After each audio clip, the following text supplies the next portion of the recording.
All right, I got this wired for a heat pump now, which is going to prompt this question. And 99% of the time, you're going to say air to air. Um, and you will determine, depending on the type of equipment, on which mode the reversing valve gets energized.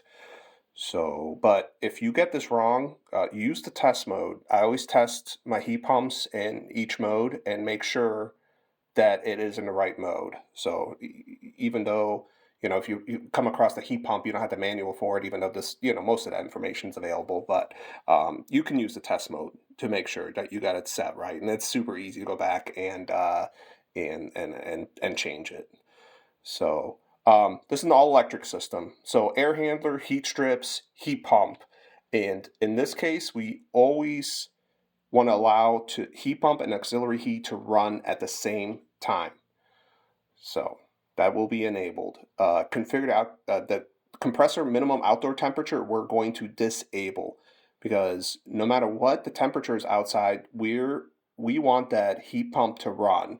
We're going to let the internal algorithm of this thing determine on how much to supplement with the auxiliary heat to achieve the level of comfort that the customer chose. So but so we disable that. It's going to solve a lot of issues too with these super efficient side discharge units we've been installing.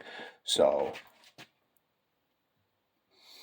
and then it's just going to go through your normal fan, the standard questions and stuff like that. It's going to go into equipment here because I went in here and reconfigured things just to get into this menu.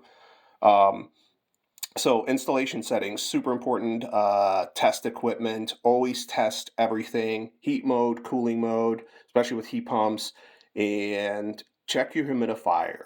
And not just that it's clicking, but that it is actually running water. Um, so then we're going to go into the thresholds on this, and you don't have to do anything in here for this setup because we're going to have the staging on automatic, and the way that the customer can set this up for optimization is this setting right here, the aux saving optimization. And I'm going to have this cheat sheet for you guys that has all this information plus a chart. Here, bear with me for a second.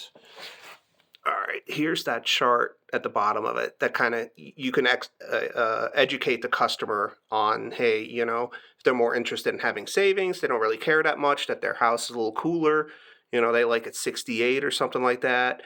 Um, they can adjust that setting and let the algorithm here determine on how much to use the auxiliary heat. So uh, that's it. That's as far as we go with this setup.